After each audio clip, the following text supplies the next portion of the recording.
easy as ABC.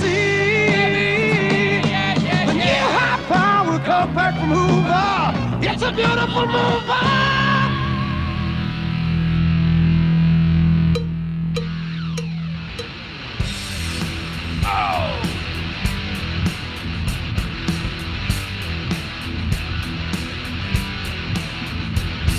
And now, here's a guy who has never won a congeniality award at any radio station, anywhere. I will fight you in the street. It's the Eric Zane Show podcast with your host, Eric Zane. Thank you very much, Johnny. Welcome to the Eric Zane Show podcast. This is a daily podcast full of rants, news, nonsense, and my personal adventures. That, in a nutshell, is the Eric Zane Show podcast. Anything beyond that is a little weird, a little bit uncomfortable. Welcome to you all. New listeners, veteran listeners, this is what we got.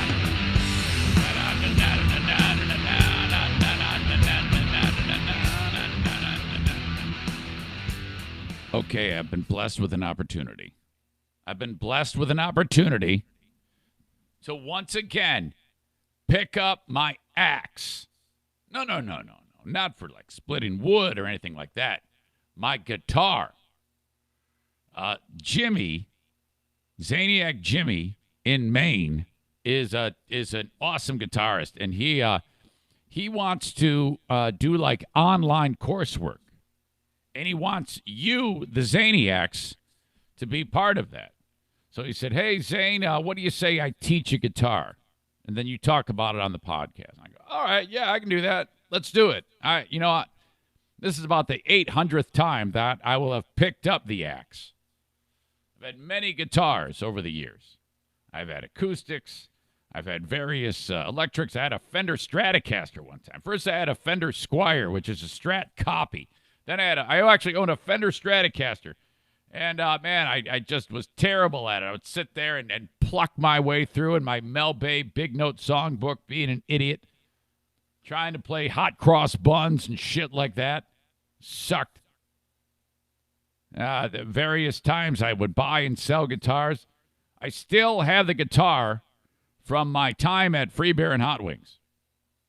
Now, the way this went was, the way I got the guitar was we were at one of those stupid fucking radio conferences. Not the Conclave. The Conclave is a great conference. But there's another radio conference that is just a shit show of just ass-licking and drunkenness. And you get there, you don't get a damn thing out of it. But they had some stupid contest where you like make who's got the best bit. So you like brainstorm or something like that. I have no idea how the hell it went. I barely remember. And the group that I was with won it and included my old show. And we won a guitar. So we took it back to the radio station and just sat there forever. And I said, hey, you mind if I borrow that? And it was the last time I tried to learn how to play. Bought an amp, bought a nice amp, actually. And I was on my way, back at it, slinging the axe. And then I gave it up and never gave the damn guitar back. You get the archive of material. I get the guitar. So they're probably pissed about that, too. Who knows? Everything I do has got people pissed off at me. So I don't know. Maybe they still hate my guts. I have no idea. Maybe they never did. Doesn't matter. Does not matter. Water under the bridge. Water under the bridge. So, all right, welcome in. Now, there's several ways you can get this show. Wait a minute. Hold on. Back about the guitar thing. Jimmy's going to teach me virtually online. And so that's going to be fun. I can't wait to see how this one goes. I did the old, he reaches out to me, hoping to get maybe an answer in a few days. And I immediately responded back with, yes, for sure. You can get the show one of several ways. I do it live every single day of the weekday that is. I take the weekend off like any job.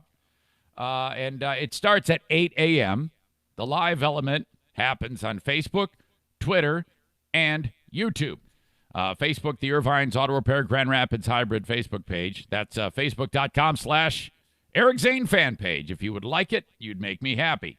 On Twitter, Blue Frost IT, Twitter handle at Eric Zane Show. If you followed me on Twitter, you'd make me happy. It's also on YouTube. Sponsor is still in a holding pattern for YouTube. These folks are just, just chomping at the bit to get after it as soon as more dust settles from the pandemic. All right. And then, of course, on Instagram, brought to you by the Mario Flores Lakeshore team of Van Dyke Mortgage. Got an idea for Instagram, and I think it's going to happen. It's I've talked about this before, about the Instagram instant interview, but I want to amp that up even further. And what it is a bit where I go live on Instagram every day at a certain time, and then you get one shot, Mom Spaghetti, where I click on your name, and then you're live with me, and I ask you a trivia question. You get it right, you get, whatever, $10 gift card, something like that. You get it wrong, boom, on to the next guy. I love that, and I think I'm going to incorporate that.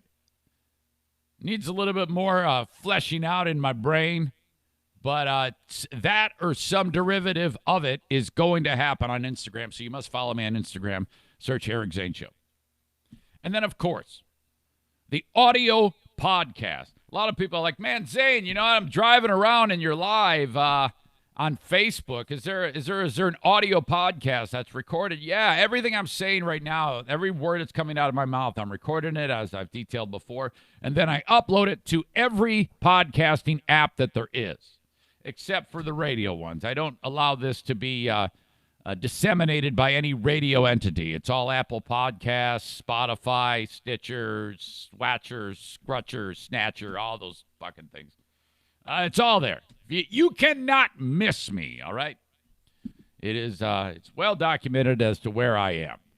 So that's it. That's what I've been doing for the past, I don't know, like 350, since January 7th, 2019 was the first time that this has happened. And pretty much every day since then. Occasionally I'll throw out some best of material, which best of in quotes. I hate any type of best of. And I don't really go back on old podcasts and play you old bits. So it's not really best of. It's more like just lost Zane tapes from old radio jobs. I guess that works. I don't know. I try not to live in the past too much on these things these days. Man, I'm so I was so excited to do all the cameos for Mother's Day for you moms, and there were a lot of people that actually reached out to me. That worked out pretty damn good. I was pretty happy with that. All you moms, my gosh, happy Mother's Day belated to you all. I hope you had a wonderful day and everything went perfectly. And the people in your life, whether it be your sons, your husbands, wives, I guess that could be, treated you with all the positivity that you deserve. In our house, man, it was the goal for Diana was she doesn't lift a finger, first and foremost. So not a dish is cleaned, she doesn't have to do anything in terms of preparing food. She doesn't have to let the dogs out. She doesn't have to let the dogs in. She doesn't have to wait on her coffee to get filled. She doesn't have to wait on her whatever low-calorie alcoholic beverage she's drinking. So that was it. And that worked out pretty well. Woke up, made her the eggs, made her the scramble with the sausage links. And for dinner we had, oh, my God, you would not believe how great this worked out. At Meijer, they had leg of lamb on sale, which the only bad thing about leg of lamb is realizing that it's a really adorable creature that they're slaughtering so that you can put it on your table. I really struggle with that sometimes. I try to ban that from my brain. Bring on the leg of lamb. All right, you crack it open. You pat it dry. You make these slits on top where the fat is, okay? That's what you do. And then in the meantime, you've got a tablespoon of fresh thyme chopped up into little bits, the leaves, not the stems, a tablespoon of chopped rosemary leaves, and then you put them into a bowl, teaspoon of kosher salt, actually 2 teaspoons of kosher salt, a teaspoon of pepper, ground pepper, some olive oil. I can't remember what else. Anyway, you put all this stuff together, and it becomes like this sensational herb paste. And then you rub it right on that thing and get it all into those cuts that you made into it, that you scored on top of it. 350 degrees, hour and 40 minutes. Comes out at about 140 degrees, so it's slightly rare, slightly more medium. And you want that with lamb. You don't want lamb to be dry, okay, or overcooked. It's a real shit show. Oh my God, did that come out fantastic? And all of that. Oh, garlic. I forgot. Four cloves of garlic, chopped, minced fine, and then that all gets crusty on it. And it is. Oh my God, it's fantastic. Yes. Eric Zane Show podcast. Slaughter the Turks. Lamb came out great. Sliced it thin. Everybody loved it. Went with the for the sides. I had the broccoli crowns and the mashed potatoes, but Diana and I couldn't eat the mashed potatoes because of the diet bet. More on that coming up. But we went with the. I've seen people talk about this before. This what is it called? Cauliflower rice. Which, just the name of it doesn't make any sense. I mean, I can see through what they're doing. It says keto-friendly, just like rice or some shit. And it's like so not. It's nothing. It's rice in that it's somewhat similar in color. That's the only, and small. And all they did was they took cauliflower and smashed it till it was small and threw it in a container and said, here you go, here's your rice. Yeah, don't tell me it's rice. It's not. It's smashed cauliflower, and it tastes like shit. So even though I put olive oil in, a little bit of water in the skillet and warmed it up, thinking maybe I could get something. What can I pull out of this to make it even remotely palatable? And just one look at it, I knew it was shit. And so I'm heating it up. I'm like, it smells screwed up. It looks screwed up. This is going to be a disaster. Put it into a serving dish, like 3-4 pats of butter on it, salt the hell out of it. I was like, boy, I don't know. Maybe this will work.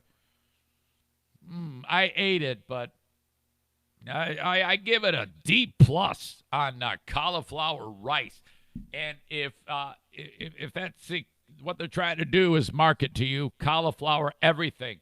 So you got cauliflower rice, sucks shit. And then I saw that Zaniac Jason from JM Synthetics, right over my shoulder, right over there. It's like, oh, yeah, man, cauliflower crust pizza. So apparently they're ramming cauliflower down our throat. It could be anything. So I don't know, Jason. I'm gonna try that whole pizza thing just because you suggested it, but I go into it with a low expectation. What's next? Like cauliflower milk, cauliflower water, cauliflower yogurt, cauliflower peanut butter. Perhaps that might even fly into there. I don't know. Cauliflower rice, no go. But all right. Midday fight yesterday with Madison. Almost jeopardized the whole day.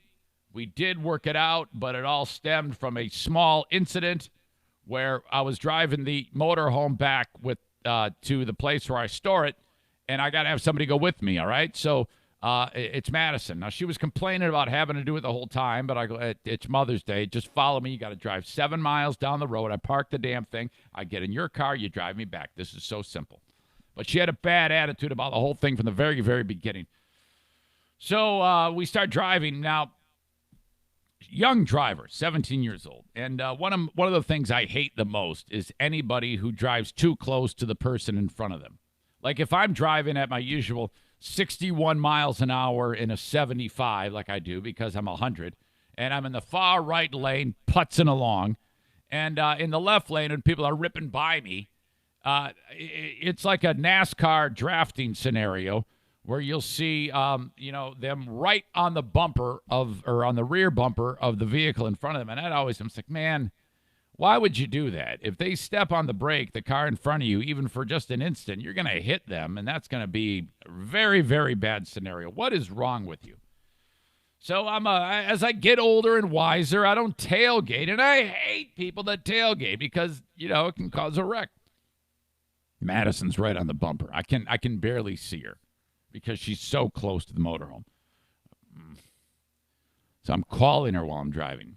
She's being safe and not picking up the phone, but in the same time, she's 1 inch from the back bumper of the motorhome. We get to where we need to go, and I'm parked right next to her, but I still call her. She picks up, yes, or what? I can tell she's irritated. I go, you drive too close, or you're tailgater. I said something like that. And then before I could finish speaking the sentence, she blurts, I know how to drive, Dad, like that. So, oh, man, it was on. And I'm like, no, that didn't just happen. Now we have a problem. A, you interrupted me. B, it was completely dripping with attitude. And C, you don't say that to me, and you don't know how to drive. So it was on, and oh boy. So the whole time we're driving back, she has to get an earful of me, and she starts crying. She's pissed off. So finally, I go, pull over. She pulls over. I go, get out of it. Get in the passenger seat. I drive home, and I go, and I'm all the while, I'm like, you do not bring this up with your mother. We are not going to ruin Mother's Day. There's no way in hell. So she sits in the car in the driveway for half an hour. Diana knows something's up. So I explained to her what went on. I go, look, just let it lay. So I go out to the driveway. I go, all right, Madison, go in the house. All right, we'll solve this later. Your mom knows. Just go in the house. She does. She's upset. It's not getting any better. Diana says, do you want me to go up there? And I go, all right. Yeah, you need to. Maybe it's best. Just know that, yes, this is what I did to her. I screamed. I yelled. I said swear words. I probably told her to shut up about 4 times. So that's what I'm telling you right now. But this is what led to that. So I made it all